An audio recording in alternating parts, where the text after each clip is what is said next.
하나님께서 유다 백성을 다루시는 방법은 두 가지라고 할 수 있습니다. 하나는 격려하는 것이고 또 하나는 책망하는 것입니다. 요즘 현대인들은 이것을 당근과 채찍이다 그렇게 말하죠.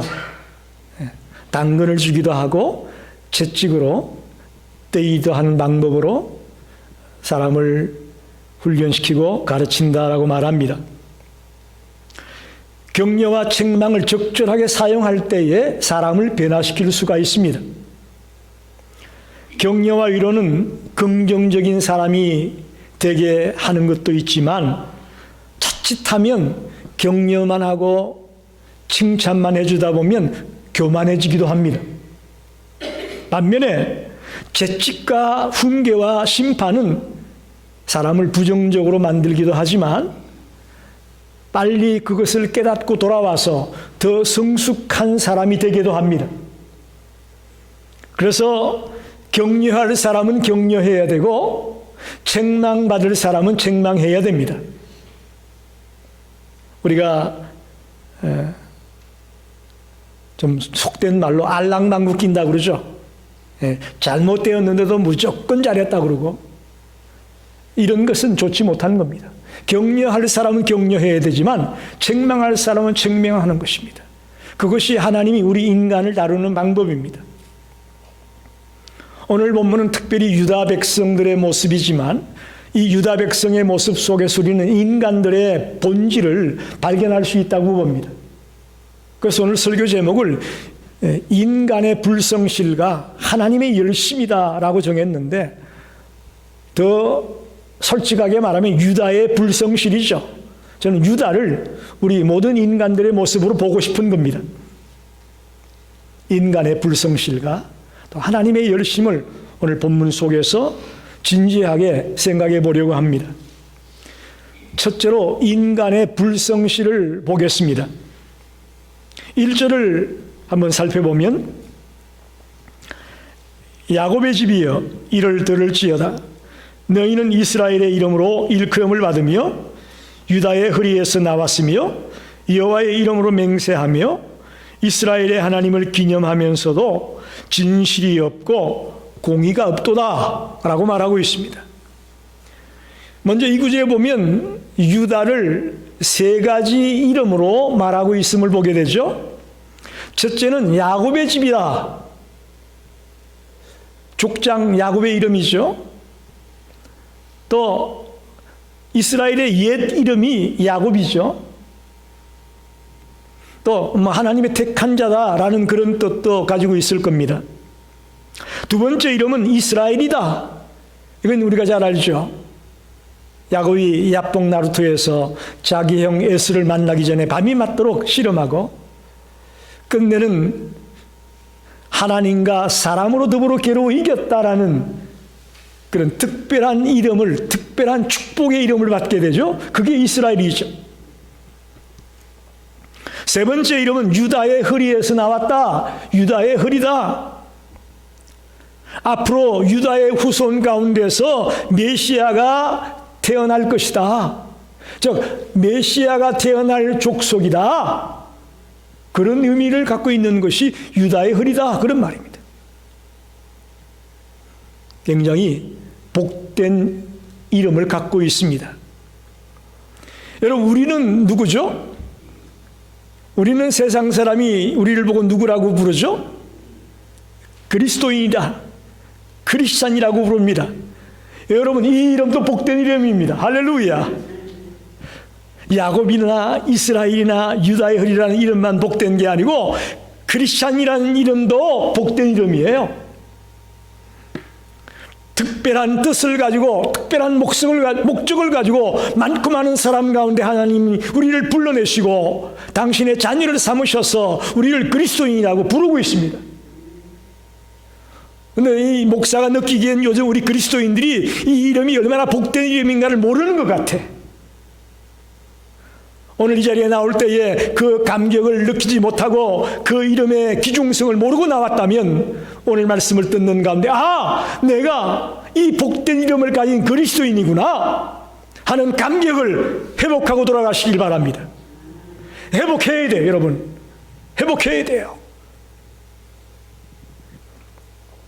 그런데 오늘 1절에서 마지막에 보기는 여호와의 이름으로 맹세하며 이스라엘의 하나님을 기념하면서도 진실이 없고 공의가 없다. 이런 복된 이름을 가지고 있으면서도, 이런 축복된 자이면서도 진실이 없고 공의가 없다, 이렇게 말하고 있어요. 이걸 한마디로 말하면 성실하지 못하다, 불성실하다, 이렇게 저는 말하고 싶어요. 자, 그들의 불성실한 모습을 저는 세 가지 관점으로 보고 싶습니다. 첫째는 겉과 속이 다르다, 그런 말이에요. 진실이 없고 공의가 없다라는 말은 겉과 속이 다르다. 겉으로 보여지는 것과 속에 가지고 있는 것이 다르다, 그런 말입니다. 여기 여호와의 이름으로 맹세하고도 무슨 일만 생기면 핑계를 대고 변명하는 거죠. 모든 핑계를 하나님께 돌립니다.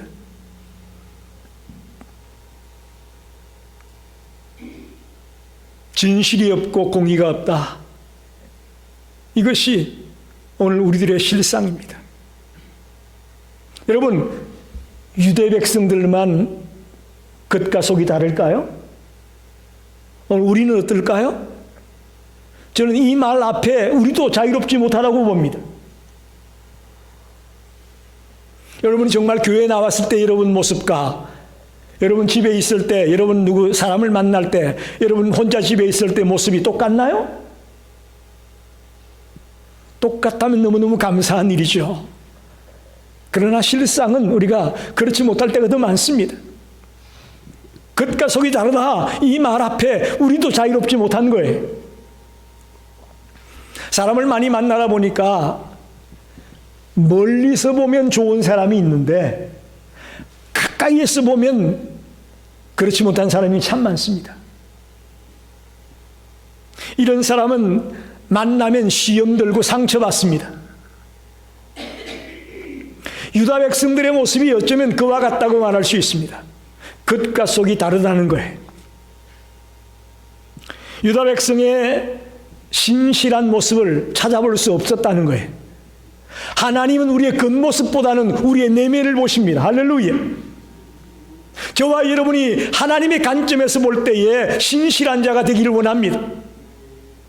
사람의 관점으로 볼 때, 친구들의 관점으로 볼 때, 집 식구들의 관점으로 볼 때, 그거는 둘째고, 하나님의 관점에서 볼 때에 과연 내가 어떤 자냐, 겉과 속이 같은 자냐 하는 고민을 하게 됩니다. 불성실의 모습을 첫째는 겉과 속이 다르다라고 지적하는 거죠. 두 번째는 4절을 보십시다. 내가 알거니와 너는 완고하며 내 목은 새의 힘줄이요 내 이마는 노시라. 무슨 말이에요? 고집이 세다는 거예요. 두 번째 인간의 불성실의 모습을 고집이 세다. 좋은 고집은 때때로 불가능을 가능케 하고 상상할 수 없는 일을 하기도 하는 좋은 면도 있을 수 있을 거예요. 하지만 대부분의 사람들이 고집 피우는 거 보면 쓸데없는 고집을 피울 때가 많은 거죠. 잘못된 줄 알면서도 계속 고집을 피우는 것을 의미하고 있습니다. 자신의 자존심과 체면만 내세우다 보니까 자꾸 그 일을 고집을 피우게 되죠. 어떻게 보면 나쁜 고집이라는 것은 상처와 피해의식에서 나오는 것이다라고 말할 수 있습니다. 저와 여러분 속에 존재해 있는 상처와 피해의식 때문에 나도 모르게 고집이 나온다는 것이죠. 그것이 깊은 열등감이나 또 깊은 우월감에서 나오는 것이라고도 볼 수 있습니다. 너무 우월해도 고집이 나오고 또 너무 열등감 속에 빠져 있어도 고집이 나올 수 있다는 거죠. 8절을 보십시오. 8절 상반에 보게 되면 내가 과연 듣지도 못하였고 알지도 못하였으며 라고 말하죠. 이거 무슨 말입니까? 유대 백성들이 하나님의 말씀을 제대로 듣기만 했어도 이렇게 고집 안 피운다는 거예요. 말씀을 제대로 듣지도 못하니까 자기 주장만 내세우고 자기 고집만 내세우는 자가 된다는 것이죠. 저와 여러분이 하나님의 말씀을 제대로 잘 듣는 자가 돼서 쓸데없는 고집을 피우지 말게 되기를 바랍니다.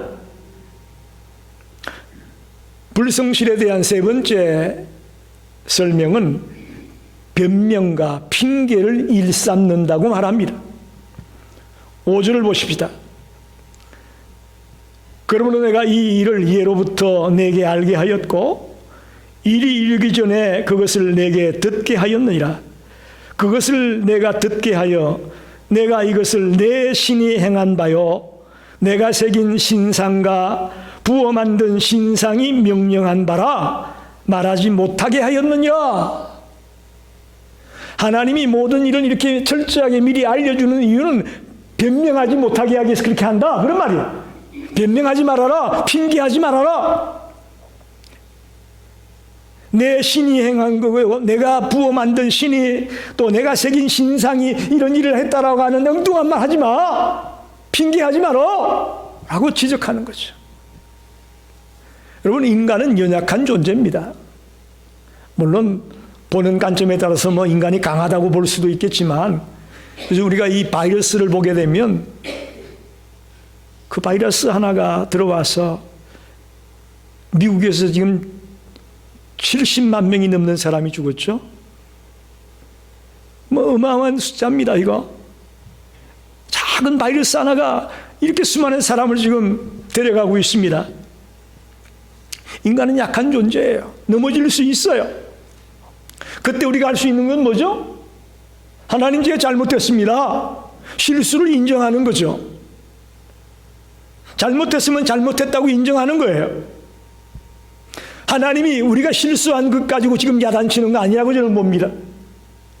하나님이 유다가 실수한 것 때문에 이렇게 야단치는 거 아니에요. 책망하는 거 아니에요. 문제는 실수를 인정하지 않고 자꾸 변명하고 핑계하기 때문이다 그런 말이에요.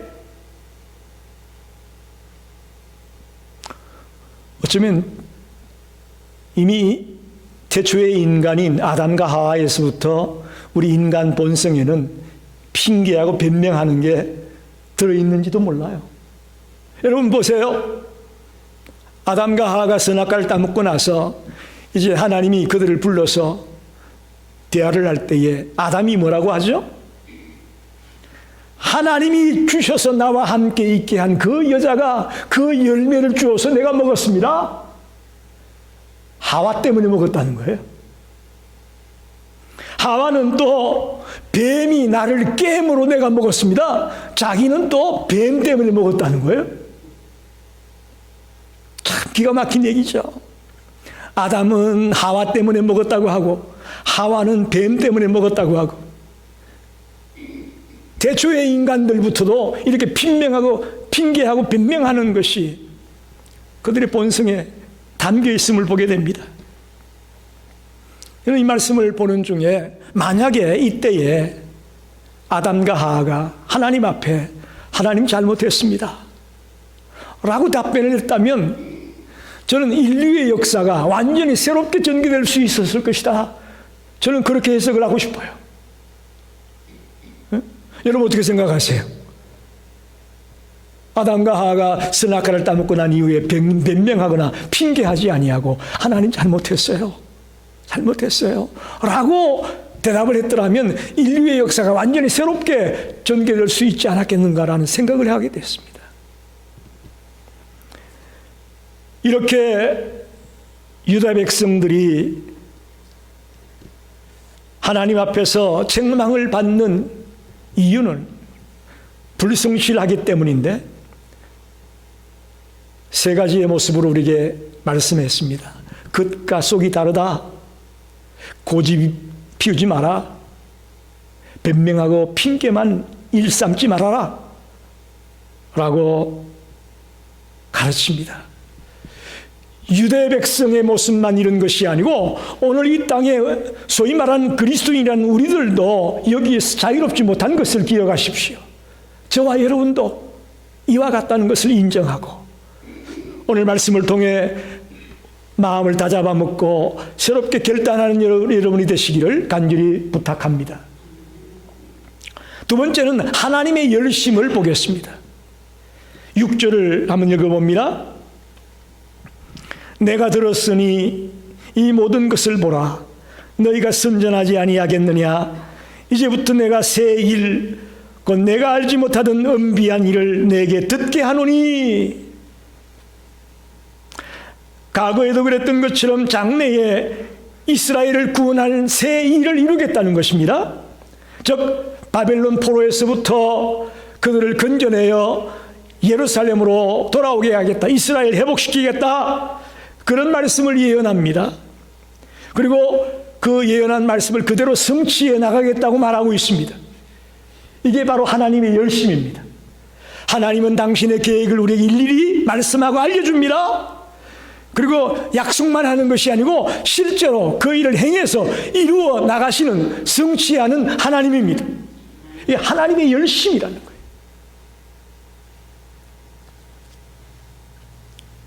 제가 교회 다니면서 처음에는 뭣도 모르고 다녔죠. 초등학교 때 친구들하고 어울리고 재밌으니까 다녔습니다만은 조금 철이 들면서부터는 성경을 진지하게 보게 되니까 참 실망하고 낙심할 때가 많았습니다. 그 대표적인 인물이 아브라함이에요. 자꾸 선생님들은 아브라함에 대한 얘기를 해주는데 나는 별로 내 마음에 와 닿질 않아. 하나님이 가라고 한다고 멀쩡하니 있다가 본토 친척을 떠나가지고 어디로 갈지도 모르고 가는 거예요. 도저히 난 이해가 안 됐어요. 그리고 정말 힘들게 나이 100세에 이제 아들 이삭을 얻었는데 하나님이 바치러 가니까 그냥 툭 갖다 바치는 거예요. 한마디로 저는 기가 막혔어요. 도대체 어떻게 이럴 수가 있냐? 나는 아무리 노력하고 발버둥을 쳐도 이 믿음, 이 결단 난 도저히 가질 수가 없다.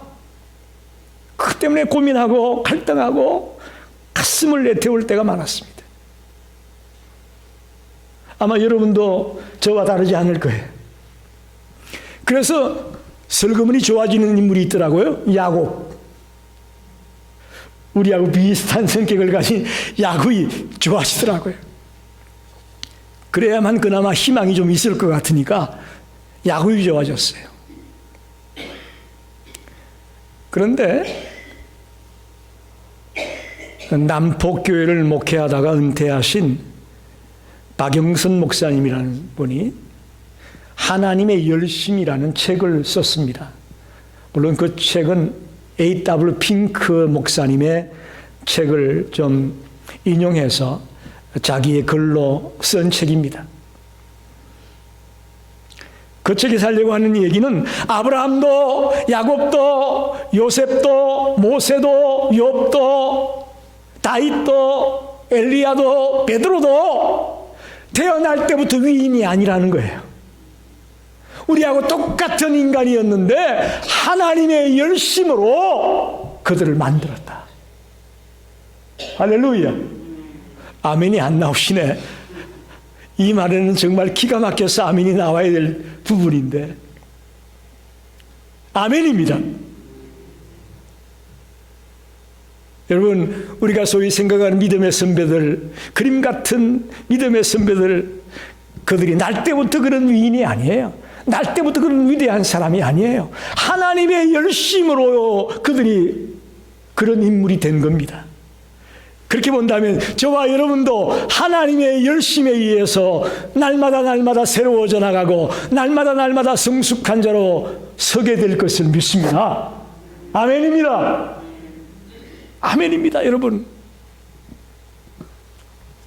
저는 오늘 하나님의 열심을 두 가지 측면에서 보겠습니다.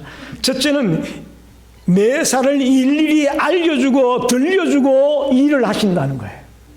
이게 참 귀찮아요. 참 귀찮습니다. 여러분 어떤 직장에서 누구에게 일을 시켜보신 적이 있나요? 참 어려워요. 사사건건 얘기해주고 이렇게 해라 저렇게 해라 하는 게 참 어려운 거예요. 근데 하나님은요, 모든 매사를 진행함에 있어서 일일이 이야기해주고 들려주고 알게 해준 뒤에 하신다고 말하고 있습니다. 3절을 보십시다. 내가 예로부터 처음 일들을 알게 하였고 내 입에서 그것들이 나갔으며 또 내가 그것들을 듣게 하였고 내가 호련히 행하여 그 일들이 이루어졌느니라. 하나님은 이스라엘을 향해 무슨 일을 할 때마다 그들에게 먼저 알리신 후에 하셨답니다.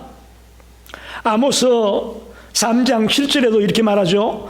주 여호와께서는 자기의 비밀을 그 종 선지자들에게 보이지 아니하시고는 결코 행하심이 없다. 할렐루야. 이스라엘 백성이든 또 선지자들이든 누군가에게 하나님의 비밀을, 하나님의 계획을 미리 말씀하고 진행하셨다고 말하고 있습니다. 이거 하나님의 열심입니다. 하나님의 열심이에요.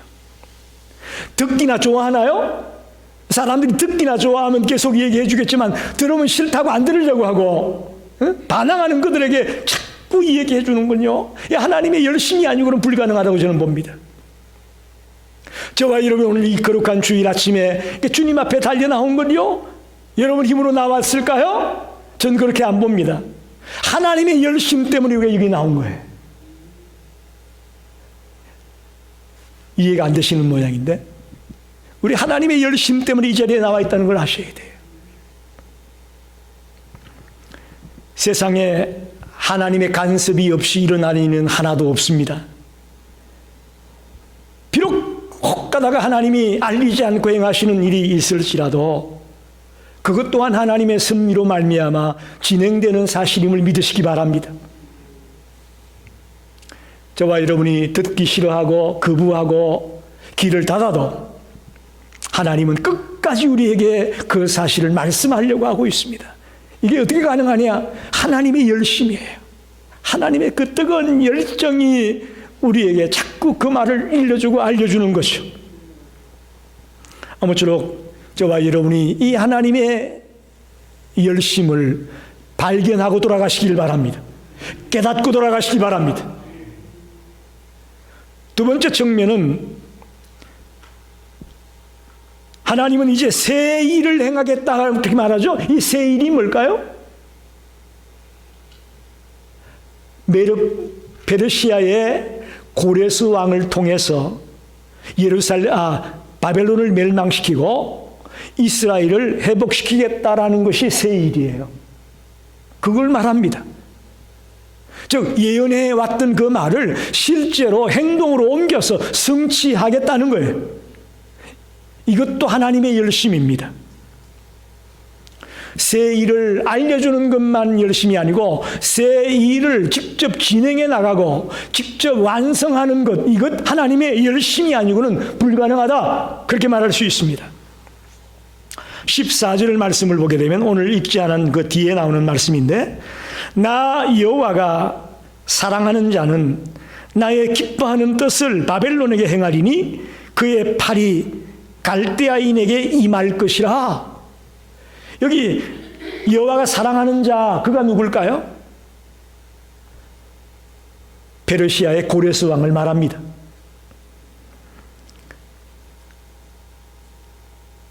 나의 기뻐하는 뜻을 바벨론에게 행한다. 이게 무슨 말일까요? 고레스를 통해서 바벨론을 멸망시키고 이제 이스라엘을 포로에서 귀환하게 하는 그 일을 진행하시겠다라고 말하고 있습니다. 여러분 보세요. 고레스는 이방인이에요. 하나님을 모르는 자고 정말 하나님하고 좀 동떨어져 있는 사람입니다. 그러니 그런 자가 하나님의 예고 없이 이런 일을 하게 되면 사람들은 뭐라고 보겠어요? 그것을 하나님이 행했다고 인정할 사람이 아무도 없을 거예요. 그걸 알기 때문에 하나님은 자꾸 이 예언을 하는 거예요. 이 일이 우연히 어떤 이방인 왕이 마음씨가 좋아가지고 이런 일을 하는 게 아니고 하나님의 계획에 의해서, 하나님의 뜻에 의해서, 하나님의 방법에 의해서 이렇게 너희들이 돌아가는 거야 라고 얘기하는 거예요. 우리가 너무너무 자꾸 부인하고 아니라고 발뺌하니까 그걸 발뺌 못하게 하려고 못을 박는 거예요. 보통은 하나님의 일을 할 때에 하나님의 백성을 가지고 일하죠. 믿음의 사람을 가지고 일하죠. 그러나 이 바벨론을 무너뜨리고 이스라엘을 회복시키는 이 일은 이방인, 특히 이방인 중에서도 그 왕을 들어서 이 일을 하셨거든요. 그래서 자꾸 알려줄 수밖에 없고 이것이 하나님의 열심에 의해서 되었다는 것을 가르쳐 주기를 원하시는 것입니다. 타락한 인간은 본성적으로 하나님과 하나님의 일을 부정하려고 하는 마음을 갖고 있습니다. 하지만 하나님께서 어떤 일을 미리 알려주고 그대로 진행하신다면 아무리 완고한 자일지라도 하나님의 일로 이제 인정할 수밖에 없는 그런 상황이 올 것이다, 그런 말입니다. 여러분, 하나님이 우리에게 하신 말씀 가운데 가장 중요한 말씀 중에 하나가 하나님이 우리를 구원하겠다는 이야기입니다. 특별히 성경에 보면 여자의 후손이 나서 우리를 죄악 가운데서 건져내시고 우리에게 구원과 영생을 주실 것이라는 여러 선지자들을 통한 이 예언의 말씀이 성경에 기록되고 있습니다. 하나님의 열심입니다. 갑자기 어느 순간 일이 벌어진 게 아니에요. 구약을 읽어보면 오랜 세월 동안 내가 메시아를 보내겠다, 내가 예수를 보내겠다, 여자의 후손을 보내겠다 자꾸 우리에게 말씀하셨죠. 그리고는 드디어 2000년 전 유대 땅 베들레헴에 그 메시아가 태어나셨고 젊은 나이에 십자가를 지고 죄 없는 그가 십자가를 지고 우리를 살리려고 돌아가심으로 우리에게 구원이 이루어졌고 영생이라는 축복을 우리가 누리게 된 거 아닙니까? 하나님의 열심이에요. 우리가 잘나서 구원받은 거 아니고요, 우리가 예뻐서 하나님의 자녀가 된 것 아니에요. 하나님의 끊임없는 그 열심, 그 열정에 의해 오늘의 우리가 된 것입니다. 여러분, 한번 묻습니다. 이 세상에 어떤 신이 우리 인간을 이렇게 구원하겠다고 자세하게 설명해 준 신이 있습니까? 저는 지금까지 그런 신을 본 적이 없습니다. 인간이 어떠하고 어떤 상태니까 어떻게 내가 그들을 구원해 나가겠다고 자세한 플랜을 얘기해 주고 실제로 그 플랜대로 진행한 신을 만나본 적이 없습니다. 우리가 믿는 여호와 하나님, 그분만이 그렇게 일을 진행하셨음을 믿습니다. 이것 또한 저는 하나님의 열심이라고 말씀을 드리고 싶습니다. 말씀을 정리합니다. 오늘 이사야 48장 1절로 8절 속에서 인간의 불성실을 보여주고 있습니다. 그걸 세 가지로 말하고 있죠. 인간이 겉과 속이 다르다는 거예요. 진실이 없고 공의가 없다. 고집이 세다. 옹고집이라는 거예요. 쓸데없는 고집. 하나님의 말씀을 제대로 듣지도 아니하고 자기 생각만을 내세우고 있는 고집쟁이들. 변명과 핑계가 너무 많다. 잘못해서 넘어졌으면 하나님 나 잘못했어요, 나 실수했어요, 나 넘어졌어요, 그걸 주님이 원하는데 우리 자꾸 변명부터 하죠. 그게 인간의 불성실로 묘사되고 있습니다. 반면에 하나님의 열심을 두 가지로 말하고 있습니다. 하나님은 어떤 일을 진행함에 있어서 철저하게 우리에게 미리 알려준다는 거예요. 선지자들을 통해서, 하나님의 사람을 통해서, 때때로 음성을 통해서, 다양한 방법을 통해서 말씀하고 일을 진행합니다.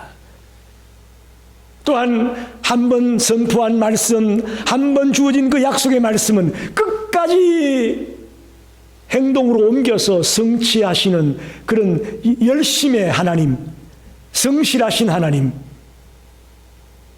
그 하나님을 우리에게 말하고 있습니다. 그게 페르시아의 고레스를 들어서 바벨론을 무너뜨리고 이스라엘을 회복하겠다는 하나님의 새 일을 말하는 것이죠. 여러분, 저를 보십시오. 인간이 아무리 진실이 없고 공의가 없어도 하나님의 열심과 하나님의 성실하심이 이 모든 것을 계획대로 착착 진행해 나갈 수 있음을 믿으시기 바랍니다. 여러분 생각에는 우리가 대충 하고 적당히 하면 하나님이 아무것도 못하겠지라고 생각하십니까? 천만의 말씀, 만만의 말씀이요. 복음서에 보면 이 돌들을 들었으라도 주님의 일을 하시겠다고 말씀하잖아요. 여러분, 하나님의 열심은 우리가 막을 방법이 없습니다. 우리가 아무리 농땡이를 피우고 아무리 내가 미련한 짓을 하더라도 하나님의 열심에 의해 하나님의 일은 진행될 수밖에 없는 것입니다. 저와 여러분 같은 자도 하나님의 열심으로 위대한 믿음의 선비들 같은 하나님의 사람이 될 수 있음을 저는 믿습니다. 믿습니다. 그런 꿈과 희망을 가지고 저와 여러분이 하나님의 열심으로 매일매일 빚어져가는 성숙한 하나님의 자녀들이 되시기를 간절히 축원합니다. 기도합니다.